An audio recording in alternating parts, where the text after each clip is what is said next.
Assalamualaikum warahmatullahi wabarakatuh.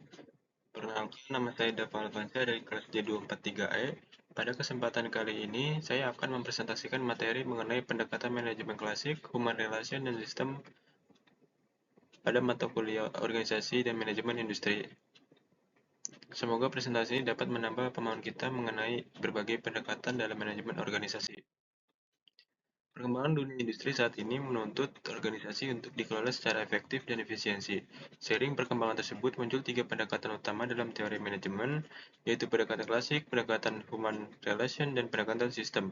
Ketiga pendekatan ini memiliki sudut pandang yang berbeda dalam memahami organisasi, namun semuanya memiliki tujuan yang sama, yaitu meningkatkan kerja organisasi. Adapun tujuan pembahasan dalam presentasi ini adalah: pertama, menjelaskan konsep pendekatan manajemen klasik; kedua, menjelaskan pendekatan human relation; ketiga, menjelaskan pendekatan sistem; dan yang terakhir, membandingkan ketiga pendekatan tersebut agar kita dapat memahami kelebihan dan kekurangannya. Pendekatan manajemen klasik mulai berkembang sekitar tahun 1900-an. Pendekatan ini berfokus pada efisiensi kerja, struktur organisasi yang jelas, serta standarisasi dalam melaksanakan pekerjaan. Dalam pendekatan ini, organisasi dipandang seperti sebuah mesin yang harus berjalan secara teratur. Sementara itu, manusia lebih dianggap sebagai faktor produksi yang berperan untuk mencapai target organisasi. Beberapa ciri pendekatan klasik antara lain adanya hierarki yang tegas, pembagian kerja yang jelas, pengawasan yang ketat, dan motivasi kerja yang lebih menekankan pada insentif ekonomi. Ada tiga tokoh utama dalam pendekatan klasik. Yang pertama adalah Frederick Winslow Taylor, yang dikenal sebagai pelopor manajemen ilmiah atau scientific management. Beliau memperkenalkan konsep The One Best Way, yaitu mencari metode kerja paling efisiensi. Tokoh kedua adalah Henry Fayol, yang mengembangkan fungsi-fungsi manajemen, yaitu planning, organizing, commanding, coordinating, dan controlling. Sedangkan tokoh ketiga adalah Max Weber, yang menekankan pentingnya birokrasi formal dengan aturan yang jelas dan pembagian tugas berdasarkan kompetensi. Pendekatan klasik memiliki beberapa kelebihan, diantaranya dapat meningkatkan efisiensi kerja, menciptakan sistem kerja yang lebih struktur, serta menjadi dasar perkembangan teori manajemen modern. Namun, pendekatan ini juga memiliki kekurangan. Pendekatan klasik dianggap kurang memperhatikan aspek manusia, terlalu kaku dalam penerapannya, serta kurang mempertimbangkan pengaruh lingkungan eksternal terhadap organisasi.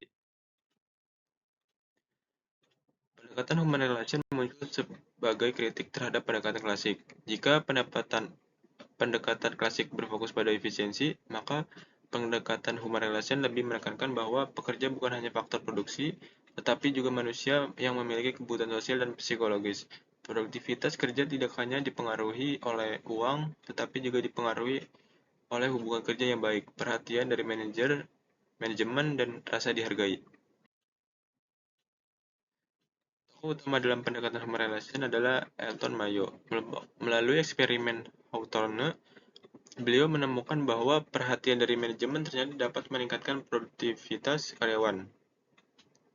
Selain itu, faktor sosial dan psikologis juga memiliki pengaruh yang besar terhadap semangat kerja. Temuan ini kemudian dikenal dengan istilah efek Hawthorne. Terdapat beberapa konsep dasar dalam pendekatan human relation. Pertama, pekerja memiliki kebutuhan sosial dan psikologis. Kedua, kelompok informal dapat mengaruhi kinerja individu. Ketiga, motivasi kerja tidak hanya berasal dari uang. Keempat, kepemimpinan partisipatif lebih efektif.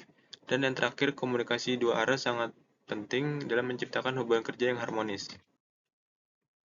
Pendekatan sistem memandang organisasi sebagai suatu sistem terbuka yang terdiri dari berbagai bagian yang saling berhubung dan saling mengaruhi. Dalam pendekatan ini, organisasi tidak dapat dilihat hanya dari satu bagian saja, tapi harus dipahami secara menyeluruh. Prinsip utamanya adalah bahwa keseluruhan organisasi lebih penting dibandingkan bagian-bagian yang berdiri sendiri. Pendekatan sistem terdapat beberapa elemen utama. Yang pertama adalah input, yaitu SDM, seperti tenaga kerja, modal, bahan baku, dan teknologi. Kemudian proses, yaitu kegiatan transformasi yang mengubah input menjadi suatu yang bernilai. Selanjutnya output, yaitu produk atau jasa yang dihasilkan organisasi. Lalu feedback, yaitu evaluasi terhadap hasil yang telah dicapai, dan yang terakhir adalah environment, yaitu lingkungan eksternal seperti pelanggan, pesaing, pemerintah, serta perkembangan teknologi. Sebagai kesimpulan, pendekatan klasik menekankan efisiensi dan struktur organisasi, pendekatan human relation lebih menekankan aspek sosial dan psikologi bekerja, sedangkan pendekatan sistem melihat organisasi sebagai suatu kesatuan yang saling berkaitan. Ketiga, pendekatan tersebut masih relevan hingga saat ini dan dapat saling melengkapi dalam penerapan manajemen modern. Demikian presentasi yang dapat saya sampaikan. Semoga materi ini dapat membantu kita memahami berbagai pendekatan dalam manajemen organisasi dan penerapannya di dunia industri. Terima kasih atas perhatiannya. Wabillahi taufiq wal hidayah. Wassalamualaikum warahmatullahi wabarakatuh.